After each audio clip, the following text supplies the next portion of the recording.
The opposition alliance Sudan call rejected a proposal extended by the African Union mediation to amend a roadmap for peace in the country agreed 2.5 years ago and reaffirmed its attachment to the initial plan, which provides to hold an inclusive national dialogue prepared with the support of the mediators. In August 2016, the Sudan call forces signed a framework agreement with the Sudanese government brokered by the African Union High-Level Implementation Panel or IP. The deal indicates all the steps to be taken to end war and to restore a democratic rule in Sudan. The opposition groups at the time appended their signature for 5 months after the government until they received formal reassurances from the mediation about a number of confidence-building measures the African Union Peace and Security Council adopted in its meeting 456 of September 2014. These measures include among others the release of political detainees and restoration of public freedoms.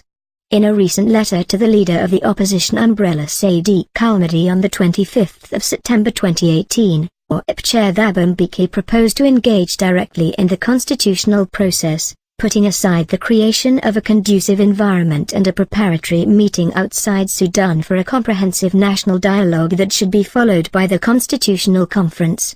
In a press statement issued on Friday 4 October, the Sudan call regretted that Mbeki's proposal circumvented the roadmap agreement and abandoned the preparatory meeting and the confidence-building measures. The opposition alliance stressed that accepting this proposal means accepting the outcome of the regime's dialogue conference, engaging directly in the drafting of a new constitution and participating in the elections of 2020. After consultations between the heads of all components of the Sudan call, a response was prepared to be sent through the chairperson of the alliance, reaffirming the commitment of the Sudan call to the initial roadmap agreement, which is based on the resolutions of the Peace and Security Council of the African Union adopted at its 456th, 539th meetings. The two resolutions calls on the Sudanese parties to cease hostilities in Darfur and the two areas, allow humanitarian access, hold a preparatory meeting at the headquarters of the African Union to discuss relevant process issues, paving the way for the national dialogue process.